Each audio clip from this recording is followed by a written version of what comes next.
Kei te aha koe. Kei te aha koe. Tunu kai mahi pānui ngoki. Waiata peke takaro kata. Kei te aha koe. Kei te aha koe. 10NGÄHAU includes 3 clips.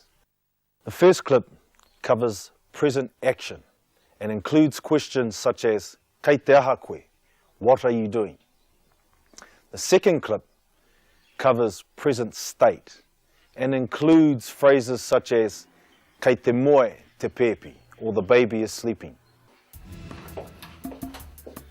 Kei te aha koe papa. Kei te TÄNÄ KOE. Pirangi tākaro koe. Kao. Aww. Kei te aha mama.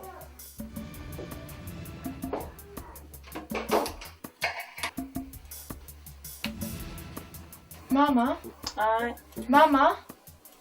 ai, Kei te aha koe. Kei te mahi au. Pirangi tākaro koe. Kao. Aww. Kei te aha, auntie.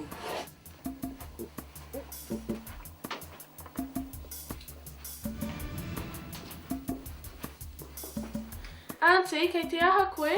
Kei te pānui ahau. Pirangi tākaro koe. Kao e ko. Aww. Kei te aha matua keke.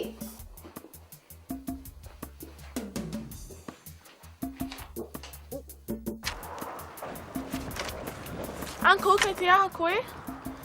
Kei te whakarite mārau, Pirangi tākaro koe. kāpe, he nui aku mahi.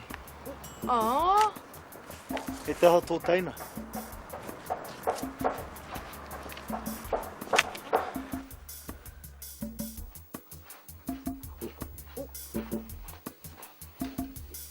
Kei te aha koutou.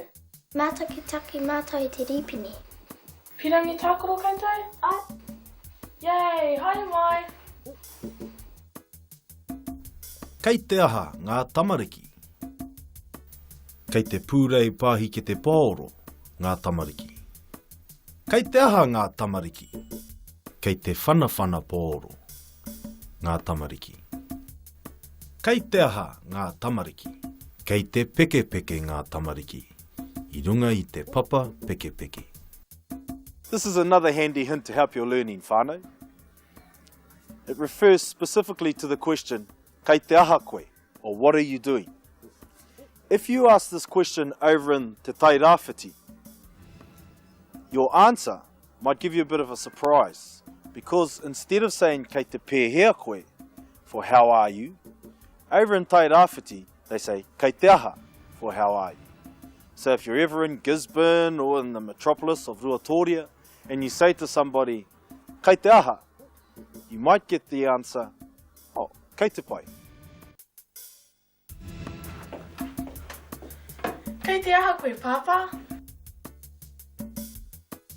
Kei te TÄNÄ KOE. Mama.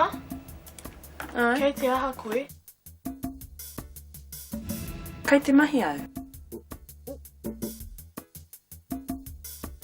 Auntie, kei te aha koe. Kei te pānui ahau.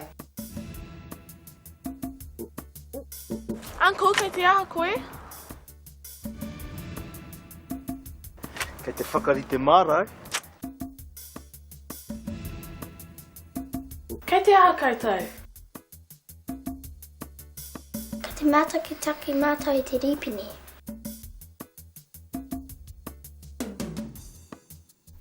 Kei te aha ngā tamariki.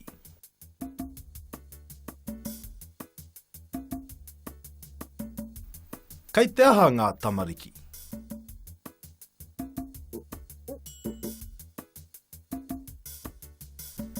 Kei te aha ngā tamariki.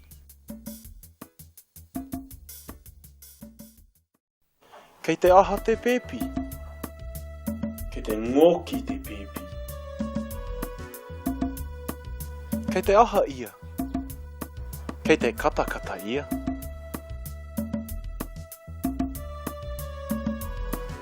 kei te aha te rōpū, kei te waiata te rōpū,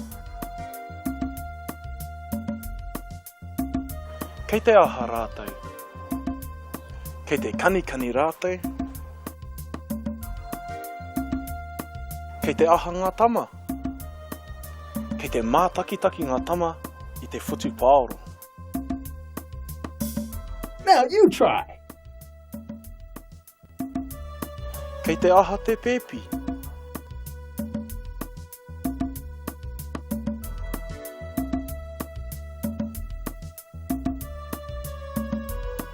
Kei te aha ia.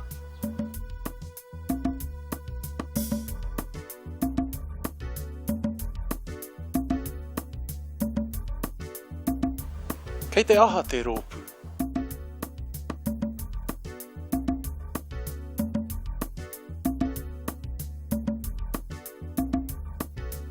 Kei te aha rātou.